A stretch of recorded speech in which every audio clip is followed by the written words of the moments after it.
नमस्कार दोस्तों, आपका स्वागत है हॉरर टॉक बाय आकाश चैनल पर, जहां हम आपको डर और रहस्य की गहरी दुनिया में ले चलते हैं।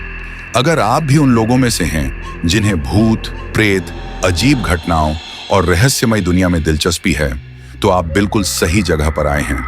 यहाँ पर हर हफ्ते हम आपको सुनाएंगे डरावनी कहानियां, भूतिया घटनाएं, तंत्र मंत्र से जुड़ी विचित्र बातें और ऐसी ही कई अजीब और गरीब और खौफनाक अनुभव। अगर आप डर के शौकीन हैं और ऐसी कहानियों को सुनने का रोमांच चाहते हैं, तो इस चैनल को सब्सक्राइब करें और बेल आइकन दबाएं ताकि कोई भी खौफनाक कहानी आपसे छूट न जाए। साथ ही अगर आपके पास कोई डरावनी कहानी है तो उसे हमारे साथ जरूर शेयर करें। हम उसे अपने चैनल पर आपके नाम के साथ पेश करेंगे। तो दोस्तों, तैयार हो जाए एक और डरावनी यात्रा के लिए। चलिए शुरू करते हैं आज की खौफनाक कहानी, जो आपके रोंगटे खड़े कर देगी। यह कहानी शुरू होती है उत्तर भारत के एक दूर दराज के जिले से, जहां हरे भरे खेतों और पुरानी पगडंडियों के बीच एक छोटी सी कस्बाई बस सेवा चलती थी, शिव गंगा रोडवेज सर्विस। इस सेवा का एकमात्र ड्राइवर था अभिषेक, 32 साल का, लंबा, हट्टा कट्टा और गहरे आंखों में कुछ छिपा हुआ दर्द लिए हुए। वह कोई आम ड्राइवर नहीं था। वह वर्षों से ऐसे रास्तों पर बस चलाता आ रहा था जहां लोग दिन में भी चलने से डरते थे। लेकिन इस बार उसकी नियुक्ति एक नई रूट पर हुई, बिजोरी गांव से पथरोल जंगल तक की रात की बस सेवा। यह रूट कई सालों से बंद था क्योंकि वहां एक भयानक हादसा हुआ था। एक ट्रक खाई में गिर गया था और ड्राइवर की लाश कभी नहीं मिली। गांव वाले कहते हैं कि वह ट्रक आज भी कभी कभी उस सुनसान रास्ते पर दौड़ता दिखता है, बिना ड्राइवर के।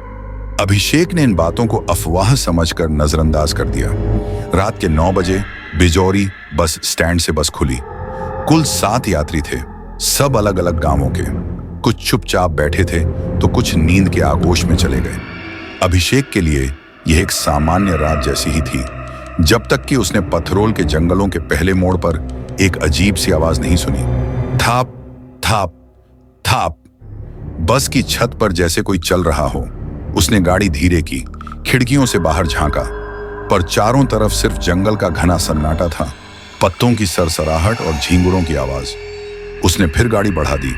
कुछ दूर चलते ही उसे अचानक सामने सड़क पर एक औरत खड़ी दिखी। लंबा घूंघट, सफेद साड़ी और पैरों के पंजे उल्टे। अभिषेक ने झटके से ब्रेक लगाया। बस में सवार यात्री चीख उठे। औरत वहीं खड़ी रही, न आगे बढ़ी न पीछे। उसकी आंखें सुर्ख लाल थीं, मानो भीतर से आग जल रही हो। वह धीरे धीरे हवा में ऊपर उठने लगी। बस का इंजन खुद ब खुद बंद हो गया। यात्री खौफ से कांपने लगे।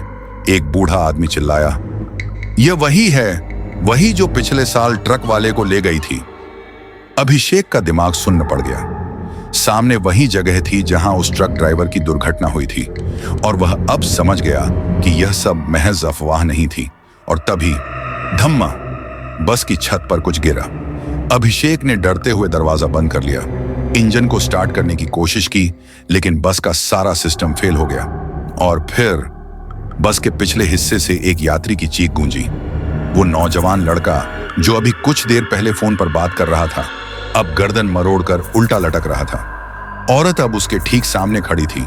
उसके बाल हवा में उड़ रहे थे और उसके होठों से कुछ बुदबुदाहट निकल रही थी। "मृत्यु मेरी देह है, चल मेरे साथ।" अभिषेक अब बस के स्टीयरिंग पर हांफता हुआ बैठा था। उसकी आंखें उस ट्रक ड्राइवर की तस्वीर को याद कर रही थीं, जो एक बार बस अड्डे की दीवार पर टंगी मिली थी। और तब उसे याद आया, उस ड्राइवर का नाम चावला था। कहानी का चौंकाने वाला मोड़ यही था, चावला मरकर भी जिंदा था, लेकिन इंसान नहीं। और शायद वही आत्मा अब अभिषेक के पीछे थी। बस अब रुक चुकी थी, अंधेरे में घुल गई थी, और आगे की राह क्या थी, ये जानने के लिए आपको इंतजार करना होगा अगले भाग का। पिछले भाग में आपने देखा कि किस तरह अभिषेक की बस पथरोल जंगल में घुसते ही एक डरावनी औरत की परछाई से टकरा गई। एक यात्री की जान जा चुकी थी और चुड़ैल की उपस्थिति ने पूरी बस को खामोश कर दिया था। अब कहानी और भी खौफनाक मोड़ लेने वाली है। बस के भीतर घुप अंधेरा था, बाहर जंगल स्याह हो चुका था और आसमान से काले बादल धीरे धीरे गहराते जा रहे थे। अभिषेक की उंगलियां स्टीयरिंग पर जम चुकी थीं। उसकी सांसें इतनी भारी हो चुकी थीं कि बस का सन्नाटा भी उसे सुन पा रहा था। एक्सिस सर, वो औरत कहाँ गई? एक बुजुर्ग महिला यात्री ने कांपती आवाज में पूछा। अभिषेक ने पीछे मुड़कर देखा। पिछली सीटों पर खून बिखरा पड़ा था, लेकिन वह लड़का जिसकी गर्दन पलटी हुई थी अब वहां नहीं था, गायब। एक यात्री, चश्मा पहने हुए एक मध्यम उम्र का व्यक्ति डर से कांपते हुए बोला, मैंने उसे मरते देखा था, वो वहीं था। उसने कुछ बुदबुदाया और अब वो गायब है। वो इंसान नहीं थी। अभिषेक ने बाहर झांका। दूर दूर तक कोई रोशनी नहीं। मोबाइल नेटवर्क जा चुका था। उसने बस को दोबारा स्टार्ट करने की कोशिश की और इस बार इंजन ने एक धीमी घर घर आवाज की। फिर से चुप। हमें यहां से निकलना होगा, उसने खुद से कहा। तभी पेड़ों के पीछे से एक अजीब सी आवाज आई, चावला चावला। उसने चौंक कर देखा। सामने की झाड़ियों के बीच से दो आंखें चमक रही थीं, एकदम लाल जैसे अंगारे हों, और उनके पीछे दिख रही थी एक ट्रक की झलक।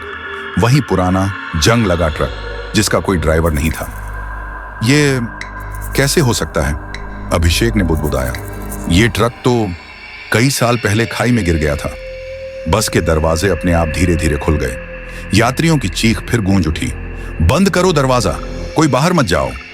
लेकिन तभी वह बुजुर्ग महिला, जो शायद दहशत में अपना आपा खो चुकी थी, दरवाजे की ओर भागी और चिल्लाई, मुझे मेरी बेटी के पास जाना है, वो मुझे बुला रही है।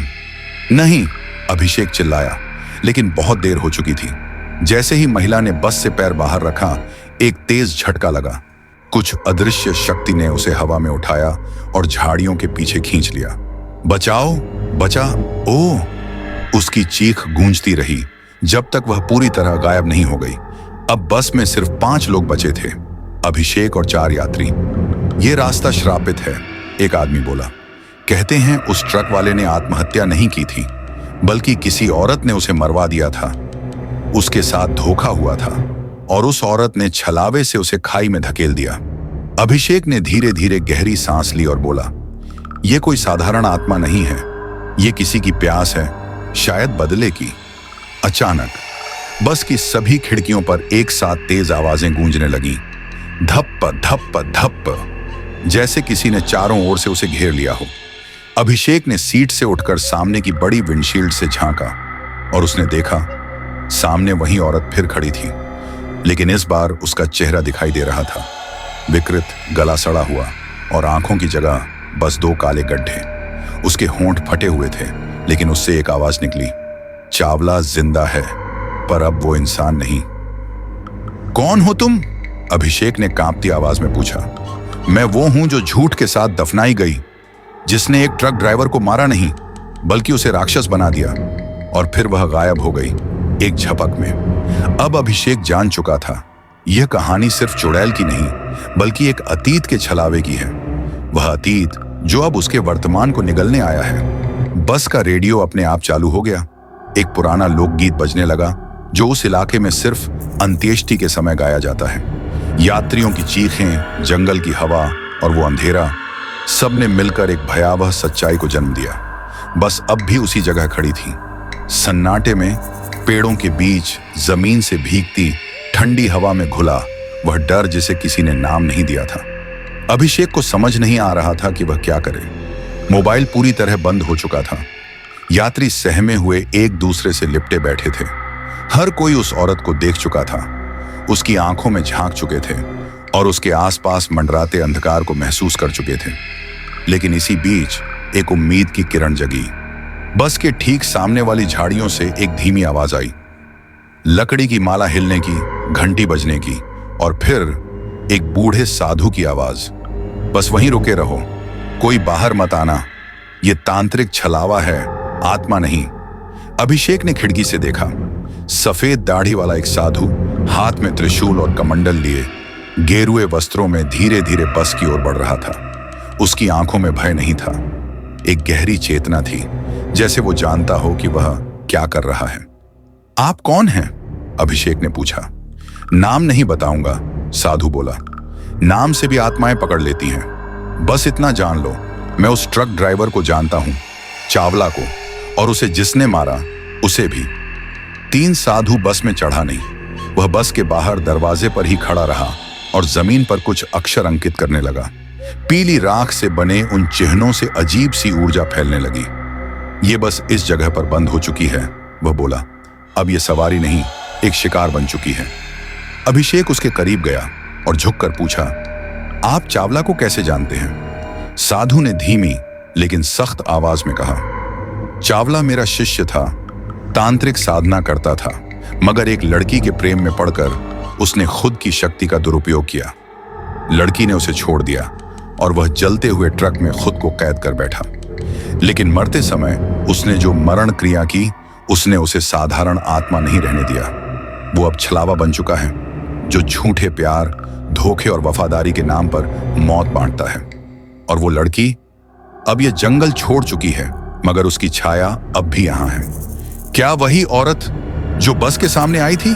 अभिषेक ने कांपती आवाज में पूछा। नहीं, साधु ने आंखें बंद कर कहा, वो सिर्फ चावला की बनाई एक छवि है। वो लड़की नहीं रही, मगर उसका भय चावला की आत्मा से जुड़ गया है। अब वो लोगों को भ्रम में डालता है, उनका भय पड़ता है और उसे सच बना देता है। साधु ने अभिषेक को एक राख की छोटी डिब्बी दी।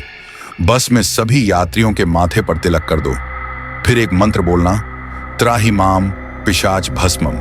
ये तुम्हें कुछ देर की रक्षा देगा, लेकिन याद रखो, सूरज उगने तक ये बस इस जंगल से बाहर नहीं निकलेगी। अभिषेक ने घबराए हुए यात्रियों के माथे पर तिलक लगाया। सबकी आंखों में वही सवाल था, क्या वो सुबह तक जीवित रहेंगे? जैसे ही मंत्र बोला गया, बस की खिड़कियों पर लगी हथेलियों के निशान धीरे धीरे मिटने लगे। जंगल की हवा थोड़ी स्थिर हुई, मगर तभी जंगल अब और सघन हो चला था। रात गहराई की अंतिम हदों को छू रही थी। दूर पहाड़ियों के पीछे कहीं बिजली चमकी और पत्तों की सरसराहट मानो कोई अनदेखा खतरा पीछे से सरकते हुए पास आ रहा हो।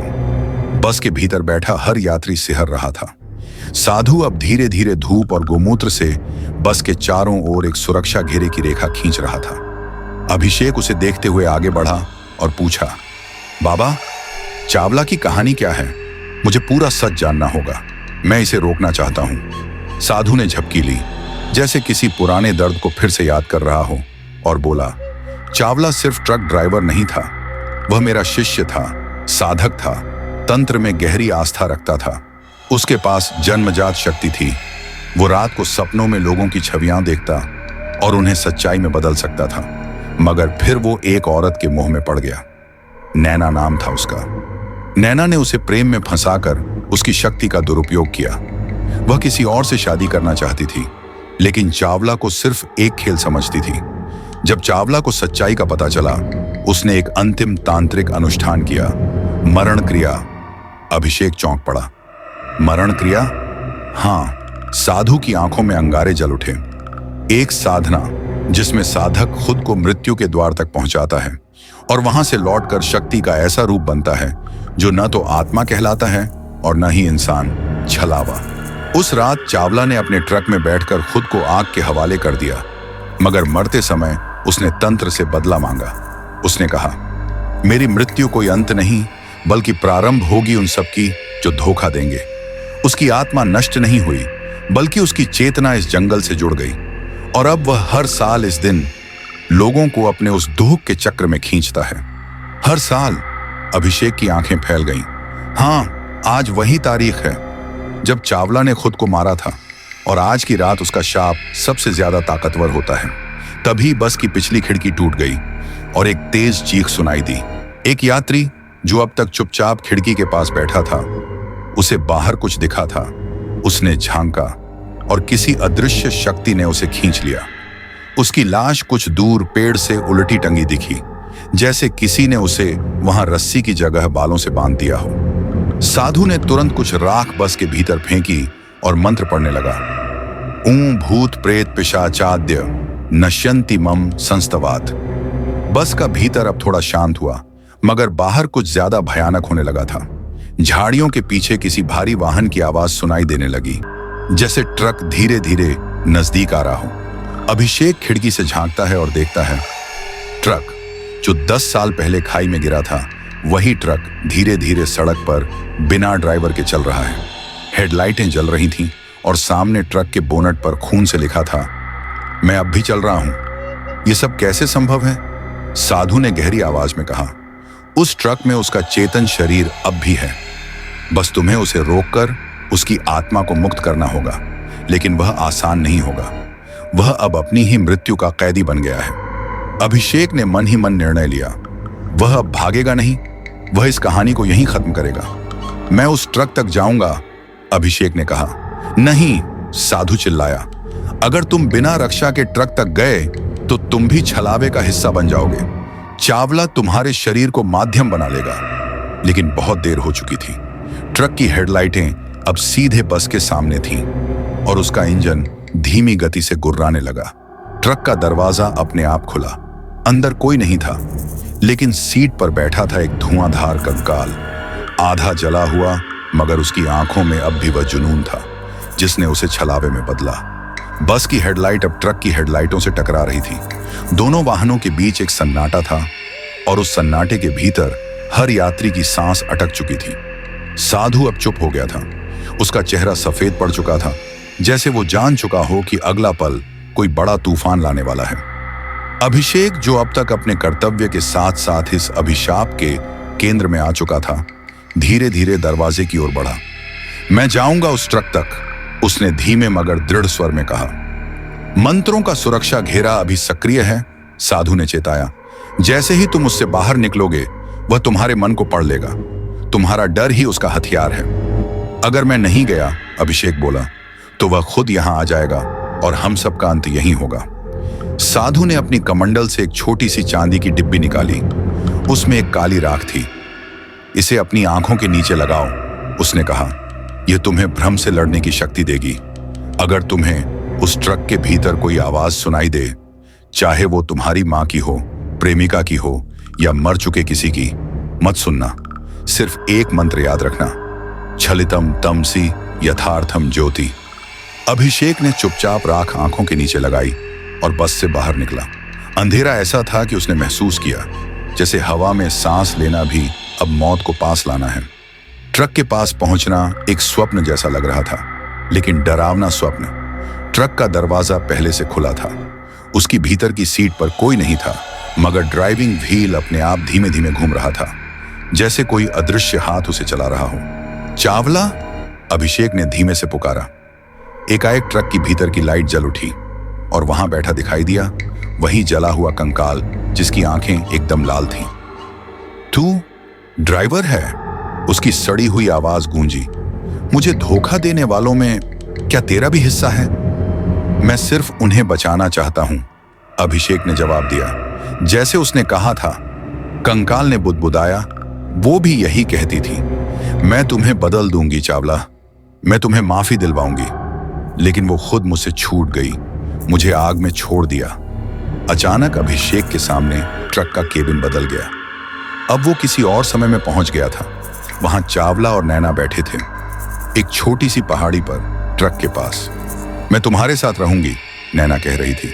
झूठ मत बोल, चावला ने आंखों में आंसू ले कहा। तुम कल जा रही हो अपने अमीर पति के पास। तुम मुझे मार नहीं सकते, नैना डर रही थी। मैं चली जाऊंगी, लेकिन बदला लेकर लौटूंगी। नहीं नैना। चावला की आवाज अब फिर वहीं सड़ी हुई बन गई और वह वापस वर्तमान में लौट आया।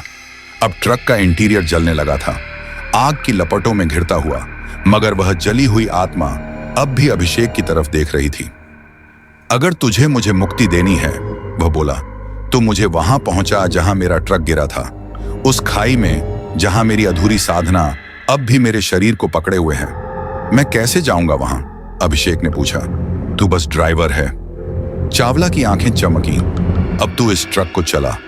और फिर ट्रक का इंजन अपने आप स्टार्ट हो गया। अभिषेक कांपते हुए ट्रक में बैठा। स्टीयरिंग पर हाथ रखते ही उसे जैसे किसी ने बिजली का झटका दे दिया, मगर एक मंत्र उसके भीतर गूंजा, छलितम तमसी यथार्थम ज्योति। उसने ट्रक को आगे बढ़ाया। जंगल की वो सड़क जो अब तक दिख नहीं रही थी, जैसे खुल गई। पेड़ों के बीच से एक संकरा, पतली सी पगडंडी थी, वही रास्ता जहां चावला की मौत हुई थी। पीछे से साधु की आवाज गूंजी, जल्दी कर बेटा, सूरज चढ़ने से पहले उसे वहां पहुंचा दे, नहीं तो तू भी उसका हिस्सा बन जाएगा। अब ट्रक दौड़ रहा था, धुएं में, जंगल के भीतर, एक टेढ़े मेढ़े रास्ते पर। मौत की ओर, मुक्ति की आशा लिए हुए ट्रक के भीतर बैठा अभिषेक अब उस पगडंडी पर चल रहा था जो पहले किसी भी नजर को दिखाई नहीं दी थी। यह रास्ता पत्थरों, कांटों और उलझती शाखाओं से भरा था, मगर ट्रक किसी अदृश्य शक्ति से चला जा रहा था। अभिषेक के हाथ हिल रहे थे, पर उसे महसूस हो रहा था मानो ट्रक खुद ही चल रहा है, जैसे यह उसका अंतिम सफर हो। जंगल की हवा अब और भारी हो गई थी। हर पेड़ जैसे झुक रहा था, हर पत्ता जैसे सरगोशियों में कुछ कह रहा था। और फिर दूर से धुंध में एक आकृति दिखाई दी। एक लड़की सफेद साड़ी में, उसके बाल जमीन तक लटकते हुए, जैसे वो जमीन से बंधी हो। अभिषेक ने ब्रेक मारा। ट्रक अचानक रुक गया। तू आ गया? लड़की की आवाज धीमी मगर तीर की तरह चुभने वाली थी। तुम कौन हो?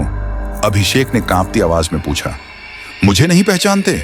उसने गर्दन घुमाई और उसका चेहरा आग में झुलसा हुआ था, मगर उसकी आंखें वैसी ही थीं, वैसी ही जैसी चावला की यादों में थी। वो नैना थी। तुम मरी नहीं थी? मैं मरी थी अभिषेक। उसकी आवाज में जहर था, लेकिन मेरी मौत सिर्फ शरीर की नहीं थी। मेरी आत्मा अब भी यहां है, इस जंगल में, इस खाई के पास। ट्रक की हेडलाइट अब उस खाई पर पड़ रही थी जहां सालों पहले चावला का ट्रक गिरा था। खाई के किनारे अब भी राख थी और लोहे के कुछ जले हुए टुकड़े जमीन पर पड़े थे। उसने मुझे जिंदा जलाया था, नैना बोली। उसने मुझसे पूछा था क्या मैं उसे छोड़ दूंगी, और जब मैंने हाँ कहा, उसने ट्रक लॉक कर दिया और आग लगा दी। मैं चीखती रही, मगर कोई नहीं आया। अभिषेक को जैसे सदमा लगा। लेकिन सब कहते हैं चावला ने खुद को जलाया था। उसने कहानी बनाई, नैना फुफकारते हुए बोली। उसने साधु को, गांव वालों को, सबको झूठ बताया कि मैं धोखेबाज थी। असल में वह खुद सनकी था, पागल था। जब मैं उसे छोड़ना चाहती थी, उसने कहा, अगर तू मेरी नहीं तो किसी की नहीं। अब सब साफ था। जो कहानी अब तक अभिषेक ने सुनी थी, उसमें सिर्फ एक पक्ष था, चावला का। नैना ने अपनी झुलसी उंगलियां अभिषेक की तरफ उठाईं। अब मैं उससे बदला लूंगी। वो आजाद नहीं होगा जब तक मेरी आत्मा इस जंगल में भटकेगी। मगर अगर तुम यही चाहती हो, अभिषेक ने धीमे से पूछा, तो मैं तुम्हें मुक्ति क्यों दूं? तुम भी तो अब उसी तरह बन चुकी हो जैसे वो बना था। नैना की आंखों में पल भर को आंसू तैरने लगे। मैं बदला नहीं चाहती थी, उसने धीरे से कहा। मैं बस चाहती थी कोई मेरी सच्चाई जाने, कोई मेरा दर्द समझे। और तभी ट्रक की सीट पर बैठे चावला की आत्मा की आवाज आई, नैना। नैना का चेहरा सख्त हो गया। तू अब भी यहां है? मैं माफी चाहता हूं, चावला बोला। मैंने तुमसे छीनने की कोशिश की थी, मगर अब जान चुका हूं, प्रेम छीनने की चीज नहीं होती। मेरे भीतर का डर, मेरा पागलपन, मेरा तंत्र सब राख हो चुका है। मैं अब मुक्त होना चाहता हूं। अभिषेक ने महसूस किया, उस पल कुछ बदल रहा था। हवा थोड़ी हल्की हुई, पेड़ धीरे धीरे शांत हुए। तुम दोनों की मुक्ति तभी संभव है, अभिषेक ने कहा, अगर तुम एक दूसरे को स्वीकार कर लो और अपने बीते समय को छोड़ दो। नैना ने ट्रक की ओर देखा। उसकी आंखों में नफरत नहीं थी, अब सिर्फ थकावट थी। मैं तैयार हूं, वह बोली। चावला की आत्मा ट्रक से बाहर निकली। एक धुएं जैसा शरीर और उसके पास खड़ी नैना, दोनों एक पल को एक दूसरे को देखते रहे। फिर अचानक आकाश में बिजली गिरी। खाई के किनारे एक जोरदार गड़गड़ाहट हुई और जमीन से एक नीली लौ उठी, जो धीरे धीरे चावला और नैना को घेरने लगी। चलो नैना, चावला की आत्मा ने कहा। हाँ, नैना बोली, अब बस यही अंतिम सफर है। और दोनों आत्माएं जलती हुई नीली लौ में समा गईं। हवा स्थिर हो गई। जंगल फिर से सामान्य लगने लगा। अभिषेक ट्रक से उतरा और जमीन पर बैठ गया। उसकी सांसें तेज थीं, मगर मन शांति से भरा था। साधु जो दूर से यह सब देख रहा था, मुस्कुराया। तेरे जैसा कोई पहले नहीं आया बेटा। तूने सिर्फ चुड़ैल और छलावे से नहीं लड़ा, तूने सच्चाई को स्वीकार किया। राजू अब पूरी तरह किसी और की आवाज में बोल रहा था। उसकी आंखें सफेद नहीं, अब जलती हुई गहरी नीली हो चुकी थीं। उसकी त्वचा पसीने और राख से ढंकी थी, जैसे किसी कब्र से ताजा निकाली गई हो। अभिषेक ने सभी यात्रियों को सीटों पर रहने को कहा और खुद बस से बाहर निकल गया। उसके कदम अब पहले जैसे नहीं थे। उसके भीतर अब एक उद्देश्य था। वह न केवल बस का ड्राइवर था, अब वह इन जंगलों की आत्माओं से जूझने वाला एक योद्धा बन चुका था। लेकिन सवाल यह था, वो इस नई आत्मा से कैसे लड़ेगा? तभी उसे याद आया, साधु ने जब पहली बार उससे बात की थी तो एक लकड़ी की संदूक बस में ही पीछे छोड़ी थी। उसने दौड़कर बस की पिछली सीटों के नीचे देखा। हाँ, वही संदूक था। उसने खोला तो अंदर एक मोटी चमड़े की किताब, कुछ सूखे फूल और एक पीतल की घंटी रखी थी। किताब का शीर्षक था नामहीन की लीला, प्राचीन वन तंत्र सिद्धियां। अभिषेक ने जल्दी जल्दी पन्ने पलटे। उसमें लिखा था, कभी कभी प्रकृति स्वयं आत्मा को जन्म देती है। वह आत्मा किसी मानव शरीर से नहीं बल्कि भूमि, जल, वायु और समय से बनती है। यह आत्मा नामहीन कहलाती है। इसे बांधने के लिए कोई शुद्ध तंत्र नहीं होता, केवल उसकी उत्पत्ति के क्षण को जानना होता है। एक और पन्ने पर लिखा था, नामहीन आत्मा को बाहर निकालने के लिए ध्वनि से अधिक शक्तिशाली कोई अस्त्र नहीं होता। जब कोई ऐसी घंटी बजे जिसे चित्त में भय हो पर हाथ में साहस, तब नामहीन कंपायमान होता है। अभिषेक ने वही पीतल की घंटी उठाई और मन में साधु द्वारा सिखाया गया मंत्र दोहराया, छलितम तमसी यथार्थम ज्योति। अब वह वापस बस में गया। राजू अब खड़ा था, मगर किसी कठपुतली की तरह, और यात्रियों की आंखों में दहशत थी। कोई कुछ नहीं बोल रहा था, क्योंकि अब यह डर के उस स्तर पर पहुंच चुका था जहां चीख भी चुप हो जाती है। तेरा नाम नहीं है, लेकिन तुझे पहचानना जरूरी है, अभिषेक ने सामने खड़े होकर कहा। राजू, या कहें वह आत्मा बोला, तू कुछ नहीं कर सकता। मैंने जंगलों में राशियों को भस्म किया है, साधुओं को गुमनाम किया है। तेरा यह घंटा मुझे नहीं रोक सकता। मगर यह घंटा मेरा नहीं है, अभिषेक बोला। यह उसकी देन है जो तुझसे नहीं डरा। और फिर उसने घंटी बजाई। 1 बार, 2 बार, 3 बार। हर बार के साथ बस की खिड़कियां कंपाने लगी। राजू की चीख अब भीतर से नहीं, बाहर से गूंज रही थी। उसकी आवाज अब जंगल की गूंज बन गई थी। मुझे मेरे जन्म का समय मत दिखाओ, मैं वहां नहीं जाना चाहता। वहीं तो जाना होगा तुझे, अभिषेक चिल्लाया और किताब में दिए एक मंत्र का उच्चारण किया। ऊं भूर्भु स्वनमा रक्षाय आत्म विनाशाय। और अचानक बस के चारों ओर एक नीला प्रकाश फैल गया। राजू जमीन पर गिर पड़ा। उसका शरीर कांपने लगा। उसकी पीठ से भाप उठ रही थी, जैसे कोई अदृश्य शक्ति अब अलग हो रही हो। यात्रियों ने देखा, राजू के सिर से एक धुंधली परछाई निकल रही थी और वह बाहर की ओर जा रही थी। अभिषेक तुरंत बस से निकला और घंटी को हाथ में पकड़े हुए जंगल के भीतर जाकर जोर से कहा, तू इस जंगल की ऊर्जा है, लेकिन अब तुझे स्थिर होना होगा। मैं तुझे बांधता नहीं, तुझे मांगता हूं। वापस जा जहां तेरा मूल है। और वो परछाई जैसे किसी अदृश्य खींचाव से अचानक पेड़ों के बीच समा गई। कुछ क्षण बाद जंगल फिर शांत हो गया। राजू होश में आया। उसकी आंखें अब सामान्य थीं, पर थकी हुई। बस अब जंगल से निकल चुकी थी। रास्ता अब खुला, हल्का और हवा सामान्य लग रही थी, लेकिन उस हल्केपन के बीच कुछ भारी छुपा हुआ था। अभिषेक को अपनी पीठ पर कोई नजर लगती महसूस हो रही थी। उसने रियर व्यू मिरर में देखा, एक अधेड़ उम्र का व्यक्ति गहरे भूरे कपड़ों में, आंखों पर धूप का चश्मा और एक काले बैग को गोद में पकड़े हुए बैठा था। तुम कब से बस में हो? अभिषेक ने उसे अचानक पूछ लिया। आदमी मुस्कुराया, लेकिन जवाब नहीं दिया। तुमने पूरे रास्ते एक शब्द नहीं बोला, अभिषेक ने दोबारा कहा। उस व्यक्ति ने धीरे धीरे चश्मा उतारा। उसकी आंखें बिल्कुल अलग थीं। उनमें न पुतली थी न सफेदी, बस गहरा धुंधला काला रंग था, जैसे कोई गड्ढा जिसे देखते ही गिरने का एहसास हो। अभिषेक समझ गया, यह आदमी कोई सामान्य यात्री नहीं था। तुम क्या चाहते हो? उसने गुस्से और डर के मिश्रण से पूछा। आदमी ने धीरे से बोला, मैं वही हूं जो हर यात्रा में छिपा होता है, जो कभी नाम से नहीं पहचाना जाता, जो डर से नहीं डरता बल्कि डर ही बन जाता है। तुम नामहीन आत्मा हो? अभिषेक की सांस अटक गई। नहीं, उसने कहा, मैं उससे भी पुराना हूं। नामहीन तो जंगल की कोख से पैदा हुआ, मगर मैं उस पहले डर का वंशज हूं जो उस रात पैदा हुआ था जब इंसान ने पहली बार जंगल की ओर पीठ की थी। बस अब धीमी हो गई थी। यात्रियों को पता नहीं था कि क्या हो रहा है। कुछ खिड़की से बाहर देख रहे थे, कुछ सो रहे थे। अगर तू मुझे पहचान गया है, वो आदमी बोला, तो अब तू इस यात्रा को यहीं रोक देगा, क्योंकि मैं जिस गांव की ओर जा रहा हूं वहां एक अधूरी कहानी है जो तेरे द्वारा पूरी होनी है। कौन सी कहानी? अभिषेक ने पूछा। एक गांव, वह बोला, जहां 50 साल पहले एक बस गई थी और फिर कभी नहीं लौटी।